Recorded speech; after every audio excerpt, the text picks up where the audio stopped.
Então, o santuário e as festas do povo de Israel. Esse é o tema que hoje eu queria abordar com vocês. Bom, o povo de Israel celebrava 7 festas ao longo do ano, e elas comemoravam eventos importantes da história nacional, mas também eram figurativas ou tipológicas, pois apontavam para eventos futuros de maior magnitude. Se você fizer a conta, entre os sábados semanais que o povo de Israel celebrava e as 7 festas, todos os dias que envolviam essas celebrações, você vai ter um cálculo mais ou menos de 91 dias. Era mais ou menos isso que o povo de Israel passava no santuário. Então, dos 360 dias do ano, 91 dias, mais ou menos, o povo de Israel estava conectado com o santuário e celebrando. E estas 7 festas que o povo celebrava era uma janela para o conhecimento da salvação. Era através destas festas que Deus procurava orientar seu povo a respeito da obra que o Messias viria fazer por cada um deles. Elas também ensinavam que a religião é festiva e alegre e também celebravam o plano da salvação estabelecido por Deus. E apontavam para um itinerário de salvação, ou da salvação. 4 delas aconteciam na estação da primavera e 3 aconteciam no outono. A Páscoa, Pães Asmos, Primícias e Pentecostes eram as festas da primavera e elas apontavam para a primeira vinda de Cristo. Já a festa da trombeta ou das trombetas, a festa da expiação e a dos tabernáculos, elas aconteciam no outono e elas apontavam para a segunda vinda de Cristo. Então, veja, na celebração destas festas, o povo tinha uma compreensão melhor do plano da salvação, de como Deus salva e de que elas se cumpririam no ministério de Jesus. Então, nós vamos agora brevemente analisar essas 7 festas, sempre com 2 questões. Elas apontavam para o passado, para as ações de Deus na história do povo de Israel. E elas apontavam para o futuro, algum aspecto da obra do Messias. Então, as festas, elas tinham essa dupla função: celebrar a ação de Deus na história de Israel e apontar para a vinda do grande libertador, Jesus Cristo. Vamos começar então com a Páscoa, que era a primeira festa do calendário dos hebreus. Ela foi estabelecida no dia em que o povo de Israel deixou o Egito. E em Êxodo capítulo 12, nós temos a orientação de Deus ao povo. Deus diz assim: disse o Senhor a Moisés e a Arão na terra do Egito: este mês vos será o principal dos meses, será o primeiro mês do ano. Falai a toda a congregação de Israel, dizendo: aos 10 deste mês, cada um tomará para si um cordeiro, segundo a casa dos pais, um cordeiro para cada família. Então, preste atenção em como Deus foi detalhista com relação a estas festas. No dia 10 do primeiro mês, que era chamado de Nissan ou Abib, são 2 nomes que este mês recebe na Bíblia. No dia 10 desse mês, cada família em Israel tinha que separar um cordeirinho para o holocausto. Agora vamos para o versículo 6. E o guardareis até o 14º dia deste mês, e todo o ajuntamento da congregação de Israel o imolará no crepúsculo da tarde. Então o cordeiro era separado no 10º dia, e no 14º dia ele tinha que ser morto, ele tinha que ser imolado. E aí vem a orientação agora dos versos 7 e 8. Tomarão do sangue e o porão em ambas as ombreiras e na verga da porta, nas casas em que o comerem. Naquela noite comerão a carne assada no fogo, com pães asmos e ervas amargas a comerão. Então veja, a carne só era comida no dia 15, porque o cordeiro morria no crepúsculo da tarde, ou seja, próximo ao pôr do sol, do dia 14. A carne tinha que ser assada, isso levava um tempo, E era no dia 15, noite, né? De acordo com a Bíblia, dá o pôr do sol, já vira o dia. Então, no dia 15 de Nisan, ou Abib, a carne do cordeiro pascal era comida. E o sangue desse animal deveria ser passado nas ombreiras das portas. Quando deu meia-noite naquele dia, ou naquela data no Egito, o anjo da morte veio. E quando o anjo da morte chegava na casa e visse o sangue no umbral da porta, ele não entrava aí para tirar a vida do primogênito. Mas se o anjo da morte chegasse e visse uma casa sem o sangue do cordeiro no umbral das portas, o anjo entrava e tirava a vida do primogênito. Esta foi a 10ª praga que Deus derramou sobre os egípcios. Mas na casa que havia sangue, o anjo pulava a casa. O anjo passava por cima. E essa expressão, pessar, ou pechar, como alguns dizem, significa passar sobre. E foi esta expressão hebraica que deu origem à palavra Páscoa, em português. Em inglês se fala Passover, que é literalmente passar sobre. Então, o que é Páscoa? É quando o anjo da morte passou sobre a casa onde havia sangue. Agora, todo ano, quando eles celebravam a Páscoa, eles olhavam para o passado. Deus tirou a vida dos primogênitos dos egípcios, e com isso morreu o primogênito de Faraó. Esta foi a 10ª praga. Deus libertou o seu povo. Mas o povo de Israel olhava também para o futuro, porque esta festa da Páscoa apontava para Cristo. Agora, olha que detalhe interessante nesse slide. Aqui eu tenho a última semana de vida de Jesus. O domingo foi dia 10 de Abib, a segunda foi dia 11, a terça 12, quarta 13, quinta 14, sexta 15 e o sábado foi dia 16. No dia 10, que foi domingo, foi o dia em que Jesus entrou em Jerusalém, montado em um jumentinho. Está lembrado dessa história? Todo mundo começou a aclamar: Hosanas ao que vem em nome do Senhor, Hosanas ao filho de Davi. Todos queriam que Jesus fosse coroado rei. Jerusalém inteira, diz a Bíblia, foi convulsionada. Jerusalém inteira estava ali festejando a chegada do Cristo. E ele entrando na cidade montando num jumentinho, era como os reis iam para a coroação. Então todos esperavam que Jesus fosse coroado. Mas o que Jesus fez? Ao invés de aceitar ser coroado, ele desapareceu. O que aconteceu naquele domingo, dia 10? Na realidade, Jesus, ele se colocou à parte como cordeiro pascal. Por quê? Porque era no dia 10 que o cordeiro pascal tinha que ser separado. E Jesus se separou como sacrifício de Deus. A segunda foi dia 11, terça 12, quarta 13 e a quinta foi 14. Na quinta-feira, Jesus disse para os discípulos pedirem um cenáculo emprestado para um homem e prepararem a Páscoa. Os discípulos pediram um cenáculo emprestado, o homem cedeu, e os discípulos prepararam a Páscoa. Nós entendemos que eles mataram o cordeiro pascal, prepararam ali as ervas amargas, os pães asmos, e ao longo dos séculos, os judeus introduziram na sua celebração da Páscoa o uso do suco de uva, que a Bíblia chama de vinho, mas era o puro suco da uva. Ali também estava o suco da uva. Então, tudo foi preparado na quinta-feira à tarde, e o cordeiro tinha que morrer antes do pôr do sol.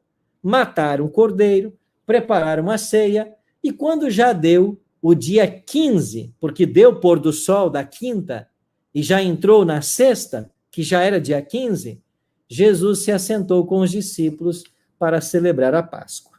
Estamos agora em João capítulo 13, e Jesus falou assim com os discípulos: há muito desejei comer convosco esta Páscoa. Por quê? Porque era a última. E Jesus, naquela noite, ele toma o pão e o vinho, o puro suco da uva, e ele cumpre a simbologia da Páscoa, e estabelece a ceia do Senhor. Ou seja, naquele momento, Cristo fez a transição das economias de salvação. Até aqui, as pessoas eram salvas por crerem nesse cordeiro morto. Mas agora, aqui está o Cordeiro de Deus. O tipo encontrou o antítipo. E quando a realidade se aproxima, a sombra perdeu seu significado. Então, a Páscoa se cumpre em Cristo e ele morre naquela sexta-feira como nosso Cordeiro Pascal. Então, Cristo morreu na sexta-feira, dia 15 de Abibe, do ano 31 da nossa era. Passou o dia 16 na sepultura e no domingo, dia 17, ele ressuscitou. Então, ao celebrar a Páscoa, os judeus estavam celebrando a vinda do Messias, que através da sua morte daria para todos nós o direito da vida eterna. É por isso que Paulo disse em 1 Coríntios 5:7, lançai fora o velho fermento, para que sejais nova massa, como sois de fato sem fermento, pois também Cristo, nosso Cordeiro Pascal, foi imolado. Então, Cristo foi imolado, não apenas como Cordeiro Pascal, mas como cumprimento tipológico de todos os animais que morriam no santuário. Então, a Páscoa apontava para a libertação do cativeiro do Egito. Esse é o evento histórico, mas o evento espiritual é a libertação do cativeiro do pecado. E ela apontava, e ela foi substituída pela ceia do Senhor. É por isso que hoje nós cristãos não devemos celebrar Páscoa. Nós não celebramos Páscoa. A Páscoa se cumpriu em Cristo. Nós hoje celebramos a ceia do Senhor. E todas as vezes que nos reunimos para celebrar a ceia, comer do pão, beber do cálice, lavar os pés uns dos outros, segundo Cristo, nós temos que anunciar a morte dele até que ele venha. Agora, na mesma noite em que a carne do Cordeiro Pascal era comida, ela deveria ser comida com pães asmos.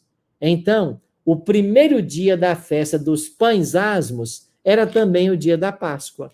Então, vamos para a segunda festa, e assim Moisés orientou. Aos 15 dias deste mês é a festa dos pães asmos do Senhor. 7 dias comereis pães asmos. Você está percebendo de que a festa dos pães asmos era no dia 15? O cordeiro era morto no dia 14, mas a carne só era comida no dia 15, e a carne era comida junto com os pães asmos. Então, no dia 15, era o primeiro dia da festa dos pães asmos. Deus continua orientando através de Moisés. Guardai, pois, a festa dos pães asmos, porque nesse mesmo dia tirei vossas hostes da terra do Egito. Portanto, guardareis esse dia nas vossas gerações por estatuto perpétuo. Desde o dia 14 do primeiro mês, à tarde, comereis pães asmos, até a tarde do dia 21 do mesmo mês. Por 7 dias, não se ache nenhum fermento nas vossas casas, porque qualquer que comer pão levedado será eliminado da congregação de Israel, tanto peregrino como natural da terra. Nenhuma coisa levedada comereis, em todas as vossas habitações comereis pães asmos. Agora, por que o pão tinha que ser asmo, sem fermento? É porque na Bíblia o fermento é associado ao pecado. Então era uma preparação espiritual que eles passavam. Esta festa era celebrada no 15º dia, durava 7 dias, e ela começava no 15º dia, que era o mesmo dia que Israel deixou o Egito. Então ela apontava também para a libertação do Egito, mas ela tipificava a grande libertação da humanidade que foi operada por Cristo através da cruz. Um outro detalhe, o pão asmo, sem fermento, também aponta para a pureza do ministério de Cristo. E Cristo, ao longo de toda a sua vida, ele não conheceu o pecado. Ele nunca pecou. Então, esta festa também apontava para Jesus, que nunca pecaria. E porque nunca pecou, ele pode ser o meu e o teu Salvador. Terceira festa, festa das primícias. Deus orientou Moisés. Fala aos filhos de Israel e dize-lhes: quando entrardes na terra que vos dou, e cegardes a sua messe. Então trareis o molho das primícias da vossa messe ao sacerdote. Este moverá o molho perante o Senhor, para que sejais aceitos, no dia imediato ao sábado. O sacerdote o moverá. No dia que moverdes o molho, oferecereis um cordeiro sem defeito de 1 ano, em holocausto ao Senhor. Então, as primícias e os pães asmos eram celebrados juntos com a Páscoa. No dia 14, uma porção de cevada tinha que ser marcada lá na plantação e ela tinha que ser apresentada ao Senhor. Então, antes de iniciar a colheita, eles celebravam essa festa. E esse primeiro feixe de cevada, de grãos maduros que eles traziam, era agitado pelo sacerdote diante do altar de holocausto. Agora, o que essa festa simbolizava? Ela simbolizava a ressurreição de Jesus, porque Paulo diz em 1 Coríntios 15 de que Jesus é a primícia dos que dormem. Mas como que Jesus pode ser primícia se ele não é o primeiro a ressuscitar? É porque Jesus não é primeiro na ordem cronológica. Jesus é primeiro na ordem de importância, porque é graças à ressurreição dele que todos nós poderemos um dia ressuscitar, se passarmos pela morte. E ela também tipifica a ressurreição dos justos fiéis, que Cristo chamará à vida quando ele voltar a essa terra. Agora, olha que detalhe interessante. A festa da primícia, ou das primícias, ela não tinha um dia fixo no mês. Por que não? Eu vou voltar aqui para você ver o que eu li. Olha aqui, Levítico 23, 11 e 12. No dia imediato ao sábado. Por que tinha que ser no dia imediato ao sábado? Qual é o dia imediato ao sábado? É o domingo. A festa das primícias tinha que ser celebrada num domingo. Não importava que dia fosse do mês, se dia 15, dia 16, dia 17, não importava. Tinha que ser num domingo. Por quê? Porque no calendário da salvação divina, Jesus ressuscitaria num domingo. Você está entendendo como que as festas são tipológicas e como que elas se cumprem em Jesus Cristo? Então, Jesus ressuscitou num domingo, cumprindo o papel de primícias. É por isso que Paulo escreveu: mas de fato Cristo ressuscitou dentre os mortos, sendo ele mesmo as primícias dos que dormem. E quando Jesus morre na cruz, o que acontece? Mateus 27 diz: eis que o véu do santuário se rasgou em 2 partes, de alto a baixo, tremeu a terra, fenderam-se as rochas, abriram-se os sepulcros, muitos corpos de santos que dormiam ressuscitaram. E saindo dos sepulcros, depois da ressurreição de Jesus, entraram na cidade santa e apareceram a muitos. Interessante que Jesus é as primícias, mas quando ele ressuscita, ele já traz umas primícias com ele também. Esses mortos que ele ressuscitou, assim quando ele ressuscitou. Nós não sabemos quem são esses mortos, a Bíblia não dá nome, né, de quem são esses santos que ressuscitaram, mas alguns creem de que esses que ressuscitaram aí, eles foram compor também os 24 anciãos de Apocalipse 4 e Apocalipse 5. E se eram pessoas santas que estavam mortas, há a possibilidade, normalmente, de que João Batista estivesse entre eles. Se assim o for, dá para entender, então, por que Jesus parece que agiu com certa indiferença diante da prisão e morte de João Batista. Na realidade, eu entendo que Jesus tem toda a história no comando, né, em suas mãos. Ele está no controle da história. Então, é uma possibilidade, sim, que João Batista esteja entre esses. E nós temos agora a última festa celebrada ainda na primavera, que é a festa do Pentecoste. Vamos ver o que Deus diz a Moisés?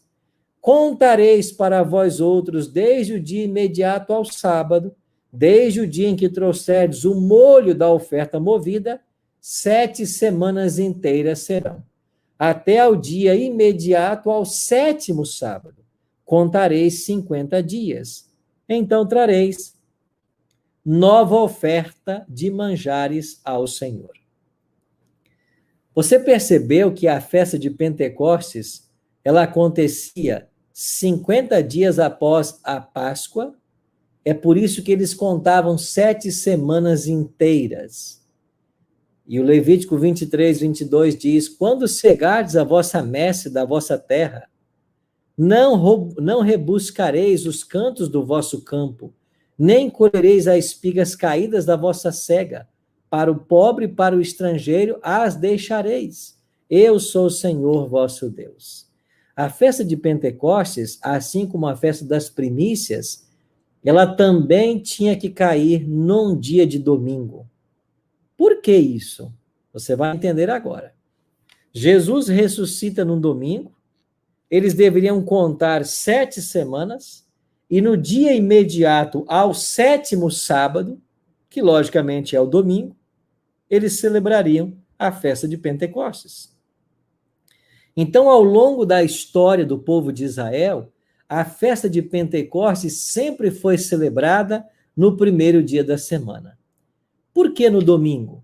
Porque ela apontava para o momento em que Jesus daria o seu Espírito. A palavra Pentecostes quer dizer penta, 50, e costes, Páscoa. Então, 50 dias após a Páscoa, você tem o Pentecostes. E qual é a tipologia dessa festa? Ela apontava para o momento em que o Espírito Santo seria dado. E esta festa do Pentecostes também era chamada festa de colheita, porque ali havia a colheita. E no Pentecostes você teve uma grande colheita de almas. Ou seja, as 4 primeiras festas celebradas na primavera, elas apontavam para a primeira vinda de Cristo, para a sua morte na cruz, para a sua ressurreição e para a dotação do Espírito Santo, que ele deu no domingo, dia de Pentecostes. Então o povo estava reunido em Jerusalém para a celebração da festa de Pentecostes, e foi nesse dia que Deus derramou o seu Espírito e os discípulos passaram a falar em outras línguas. E ali, só naquele dia, 3.000 conversões aconteceram. Por que é que ali estava acontecendo o derramamento do Espírito? Você está lembrado que Jesus falou assim: quando eu for, eu enviarei o Consolador, o Espírito, e se eu não for, ele não virá? Sabe o que está acontecendo no dia de Pentecostes? Jesus está sendo entronizado como sacerdote no santuário celestial.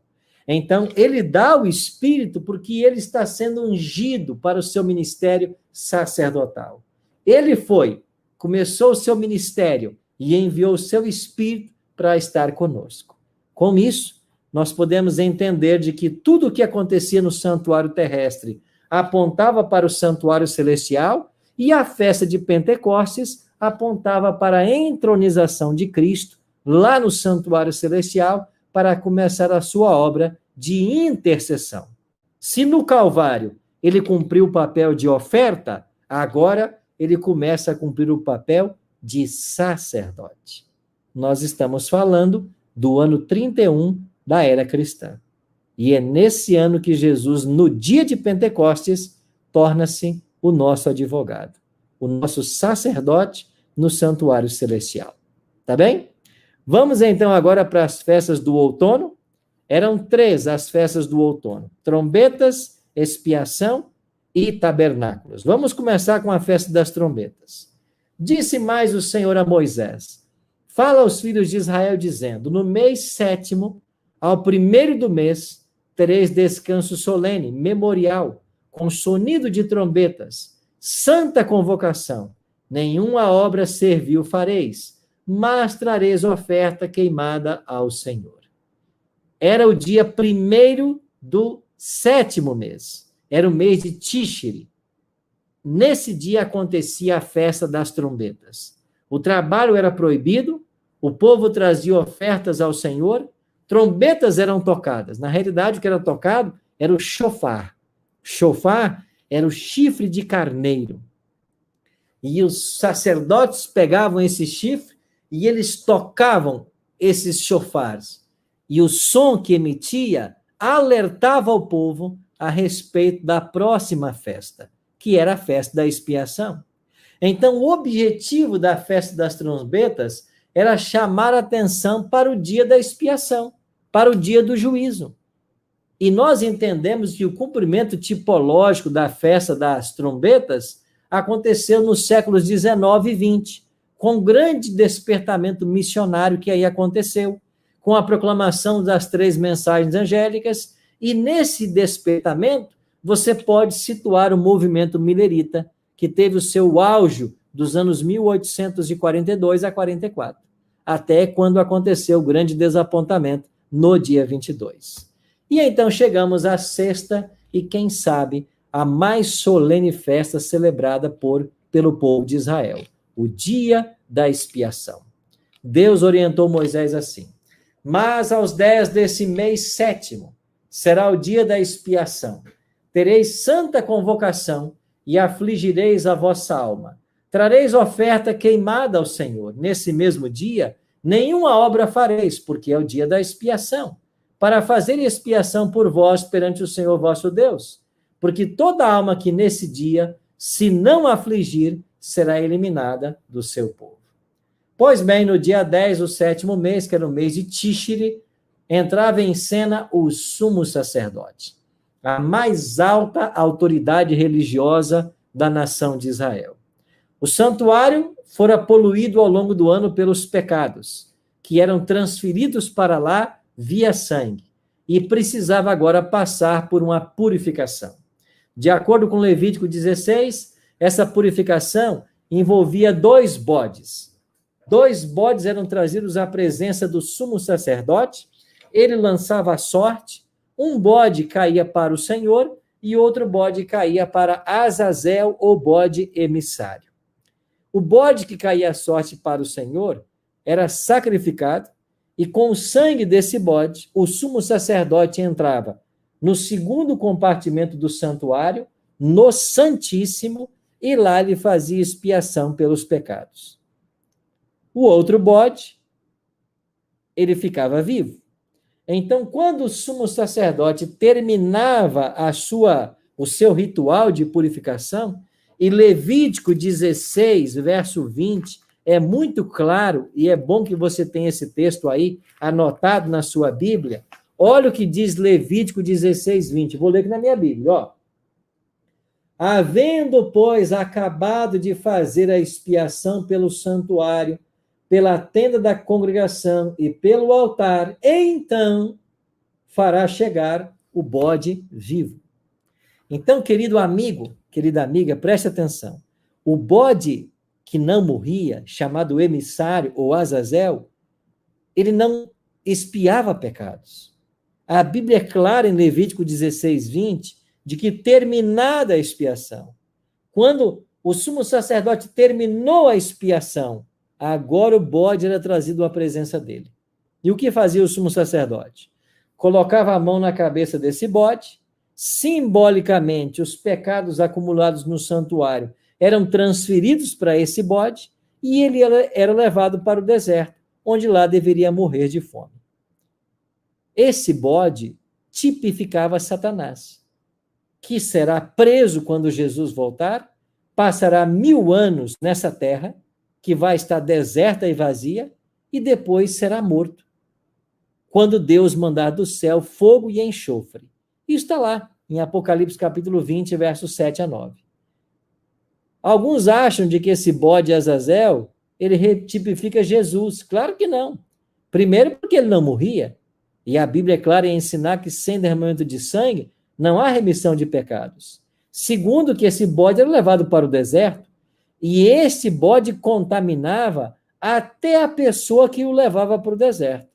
Quando este homem que levou o bode voltava, ele tinha que passar por um ritual de purificação antes de entrar no acampamento. Jesus, de forma alguma, contamina as pessoas. É por isso que esse bode é uma tipologia de Satanás, enquanto que o bode que morre é uma tipologia de Jesus Cristo. Isso tudo era celebrado em Israel como dia de juízo para aquele povo. E para que essa festa apontava? Ela ilustrava a obra de Cristo em favor do pecador. O sacrifício de Cristo foi completo na cruz, todo suficiente, mas os registros de pecado permaneceram no santuário. Agora a obra de intercessão é necessária e julgamento. E nós entendemos por Daniel 8,14, a profecia das 2.300 tardes e manhãs, de que esse juízo começou lá, no dia 22 de outubro de 1844. E quando terminar esse juízo, Jesus voltará à Terra. Isso quer dizer, meu querido amigo, que nós estamos vivendo exatamente hoje o dia ou o grande dia escatológico da expiação. Ele começou lá, em 22 de outubro de 1844, e ele vai terminar quando Jesus concluir o seu ministério sumo sacerdotal. Está lembrado que eu disse há pouco que no ano 31 Jesus começou um trabalho como sacerdote? Pois no dia 22 de outubro de 1844, Jesus assume o papel do sumo sacerdote. E assim como lá em Israel, um dia por ano, o sumo sacerdote executava juízo, Cristo agora foi para o segundo compartimento do santuário e começou a obra de juízo. Estamos agora em Apocalipse 14, versículo 7, onde o anjo diz: temei a Deus e dá-lhe glória, pois é chegada a hora do seu juízo. Chegou a hora do juízo. Estamos agora, começando em 1844, a 7ª igreja do Apocalipse, Laodiceia. E a palavra Laodiceia quer dizer povo julgado, o povo do juízo. Então, meus prezados amigos, estamos vivendo o grande juízo investigativo, ao findar do qual Jesus voltará à Terra para buscar a todos nós. E há poucos dias agora, no dia 22 de outubro de 2020, nós completamos 176 anos de intercessão e juízo de Jesus lá no santuário celestial. Há 176 anos, Jesus é sumo sacerdote. Ele começou uma obra de juízo. Por quê? Porque quando ele voltar, todo ser humano terá o seu caso decidido. E é no juízo que os casos são decididos. É por isso que o apóstolo Paulo foi claro em dizer de que todos nós teremos que comparecer perante o tribunal de Cristo. Jesus mesmo falou de que até das nossas palavras frívolas daremos conta delas no dia do juízo. O sábio Salomão também falou de que a suma de todas as coisas é temer a Deus e guardar os seus mandamentos, porque Deus há de trazer a juízo todas as obras. Então, o tema do juízo é um tema latente na Bíblia. E todos nós estamos agora, nesse exato momento, vivendo o dia do juízo. Agora, deixa eu falar com você uma coisa. Eu vou tentar interromper aqui a minha tela, porque eu quero falar com você algo muito especial. Hoje, nessa quinta-feira, 12, de novembro, milhares de pessoas morreram. É isso mesmo. Todos os dias, milhares de pessoas morrem. E eu e você poderíamos ter sido uma dessas. Nós estamos falando agora aqui nessa live para centenas de pessoas. E eu queria dizer uma coisa para você com muito carinho. Agora são 8h53 da noite. É pela misericórdia de Deus que nós atravessamos mais um dia.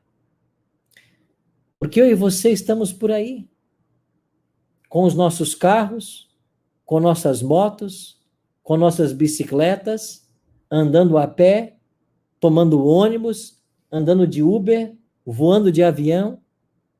Estamos aí, sujeitos a qualquer momento a um acidente, sujeitos a uma contaminação de um vírus que tem tirado a vida de milhares de pessoas, sujeito a doenças terminais. E hoje, milhares de pessoas morreram. E todas essas que morreram, morreram salvas ou perdidas? Se elas se entregaram a Cristo e o aceitaram como Salvador, morreram salvas. E no juízo que Cristo está realizando, quando o nome dessas pessoas for analisado, a história delas for analisada, o diabo, que é o acusador, de acordo com Apocalipse, capítulo 12, verso 10, o diabo vai acusar essa pessoa e dizer, não, ela não pode ser salva. Ela foi uma pecadora. Ela cometeu erros, ela cometeu falhas. E Cristo vai responder, é verdade que ela foi pecadora. Ela cometeu erros, ela cometeu falhas. Mas ela me aceitou como Salvador, como advogado dela. Ela confessou os pecados dela para mim. E eu a perdoei. Então, o manto da justiça que eu tenho, eu ponho sobre ela. E se as obras dela anunciavam que ela deveria morrer, a minha justiça a cobre para que ela viva eternamente. É por isso que eu vou ressuscitá-la na primeira ressurreição. Você está entendendo como é que se processa a salvação? Deus tira de cena a sua justiça própria, os seus atos imundos, os seus pecados, e Cristo se coloca no seu lugar. É por isso que a Bíblia é clara em ensinar de que ele tomou o nosso lugar. Ele morreu a nossa morte. Ellen G. White escreveu assim: Cristo foi tratado como nós merecíamos para que nós pudéssemos receber o tratamento que ele tinha direito. Ele foi condenado pelos nossos pecados nos quais não tinha participação, para que nós fôssemos justificados pela sua justiça, da qual nós não tínhamos parte. Ele sofreu a morte que nos cabia, para que nós recebêssemos a vida que a ele pertencia. Pelas suas pisaduras, nós fomos sarados. Não é lindo isso? Cristo já pagou o preço do seu pecado, da sua condenação. Ele está agora no santuário celestial, às 8h56 dessa quinta-feira, 12 de novembro. E sabe o que ele está fazendo? Ele está convidando eu e você para irmos até ele pela fé e entregarmos nossa vida a ele. Pastor, qual era a última festa? Eu não vou voltar aos slides, eu vou terminar com isso. Era a festa dos tabernáculos. Sabe quantos dias ela durava? 1 semana. E o que fazia o povo de Israel durante essa semana? Era assim, quando o sumo sacerdote terminava o ritual da expiação, no 10º dia, ele saía do santuário, colocava a mão na cabeça do bode Azazel, que ia para o deserto, o santuário foi purificado, o povo foi perdoado, e agora começava uma festa que durava 7 dias. E nesses 7 dias, o povo habitava em tendas provisórias. E essas tendas provisórias lembravam a eles de que eles, por 40 anos, moraram em tendas provisórias, enquanto peregrinaram no deserto. Mas esta festa de 7 dias também apontava para a chegada deles na Canaã terrestre, quando eles cruzaram o Rio Jordão e entraram na terra prometida e se apossaram da terra que Deus havia prometido, e depois fizeram de Jerusalém a capital do seu reino.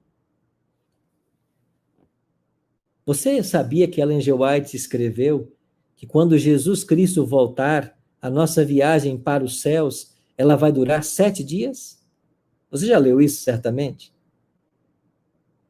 Sabe o que isso indica?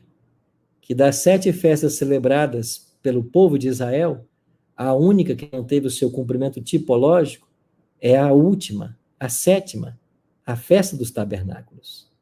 Porque assim como o povo de Israel celebrava 7 dias essa festa, após o juízo, e eles teriam obtido perdão, nós também, terminado o juízo, Jesus deixará as vestes sumos sacerdotais, vestirá suas vestes reais e ele voltará nas nuvens dos céus, em glória e majestade, para buscar a todos nós. Amigo, a pergunta que eu tenho que fazer para você nessa noite é: você está pronto para celebrar a festa dos tabernáculos? Você está pronto para ir para o céu com Jesus? Você já entregou o seu coração a Ele? Você já passou pelo batismo? Pastor, por que passou pelo batismo? É porque aqui nesse livro, em Marcos 16, Jesus falou assim: quem crer e for batizado será salvo. Você quer ir para o céu? Você tem que crer em Cristo como teu Salvador pessoal. E você tem que demonstrar isso publicamente, passando pelo batismo. Então, meu convite nessa noite, ao encerrar esta live, é que você tome agora a decisão por ser batizado. Tem um WhatsApp passando na sua tela agora. 61 3343 5302. Pega o seu telefone, pega o seu celular e manda para esse WhatsApp aqui, 61 3343 5302. Manda para mim aqui a seguinte mensagem: eu quero ser batizado. Nós vamos fazer contato com você.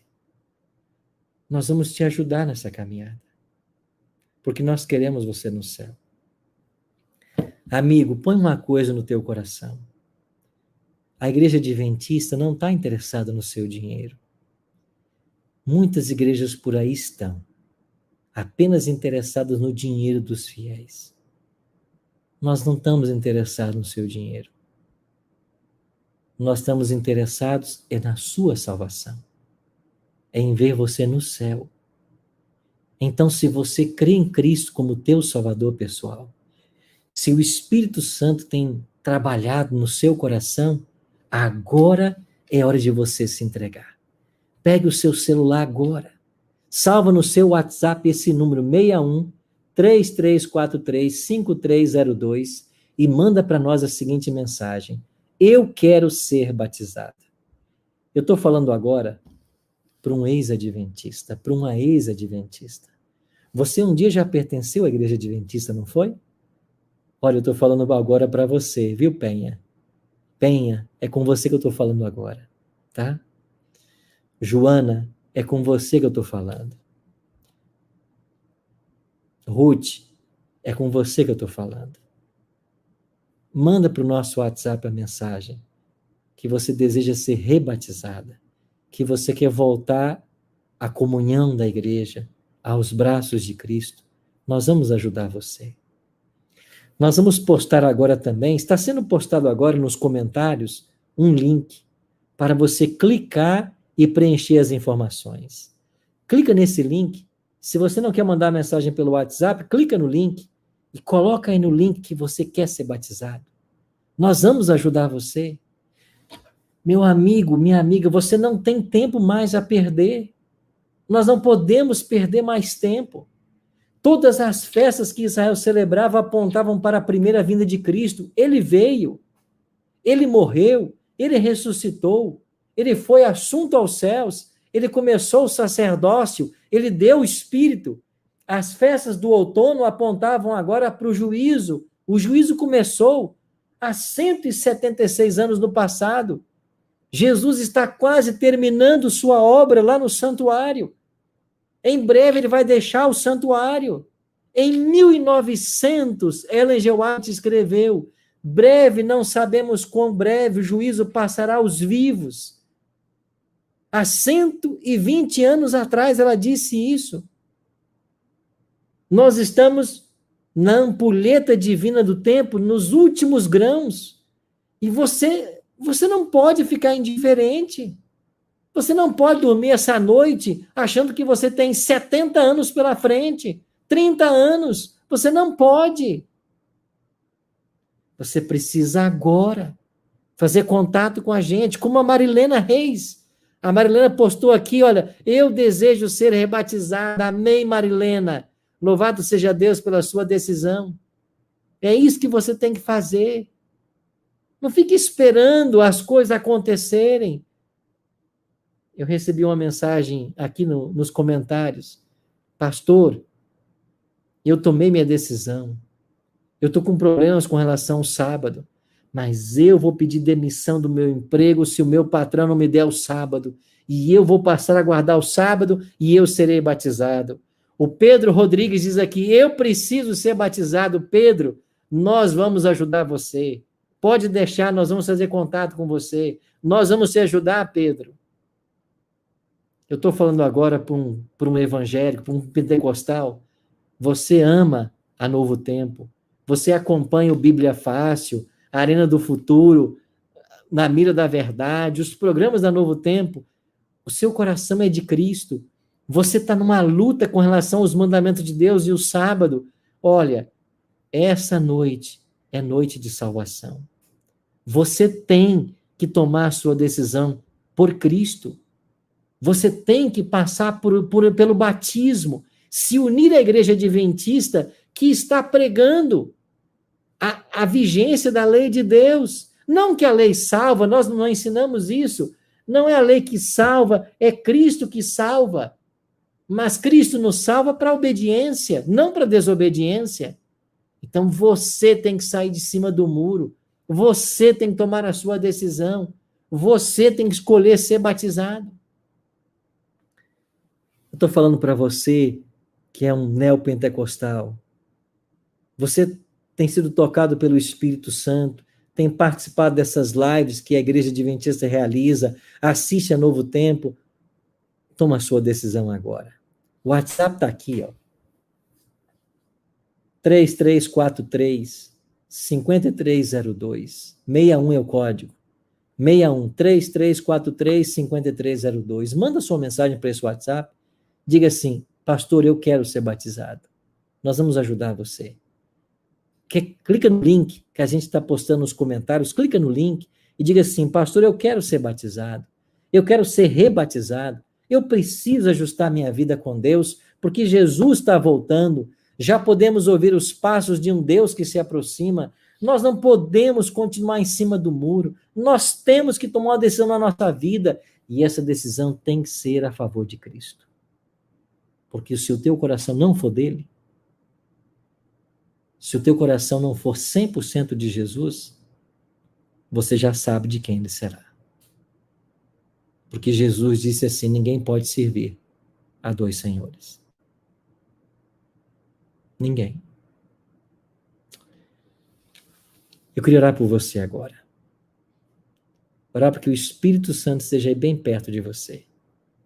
E para que você tome nessa noite de quinta-feira a maior decisão da sua vida. De se entregar a Cristo. De ser batizado. Receber o puro manto da justiça de Cristo. E daqui a pouquinho ir para o céu com Jesus. Esse é o desejo sincero do meu coração, dos pastores que estão comigo aqui nessa live, dos amigos que estão comigo aqui conectados, desejosos de que você tome essa decisão. Vamos orar? Pai querido, muito obrigado porque nesse exato momento, conforme ensinado pelas festas celebradas em Israel, Jesus está no Santo dos Santos, realizando o juízo. Mas obrigado porque ele continua ainda sendo nosso advogado. Em breve, e nós não sabemos quão breve, ele deixará o santuário. E quando Cristo deixar o santuário, todos os casos estarão decididos para a salvação ou para a perdição. Por isso que ainda em tempo de graça, conforme a tua palavra nos aconselha, em Hebreus capítulo 4 e Hebreus capítulo 8, nós temos um sumo sacerdote nos céus e nós queremos, pela fé, nos aproximarmos do trono de justiça, do trono da graça, e recebermos misericórdia e salvação em tempo oportuno. Toca, Pai, no coração desses amigos, dessas amigas que estão agora no vale da decisão, para que eles possam agora decidir-se pelo batismo. E que em breve nós vejamos esses batismos se concretizarem, esses nomes sendo colocados no livro da vida lá nos céus, e nós, como uma grande família, nos preparando para o teu regresso. Abençoe a todos nós. A nós que já fomos batizados um dia, conserva-nos firmes nessa esperança e prepara o nosso coração para o dia da tua volta. É a nossa oração. Em nome de Jesus. Amém.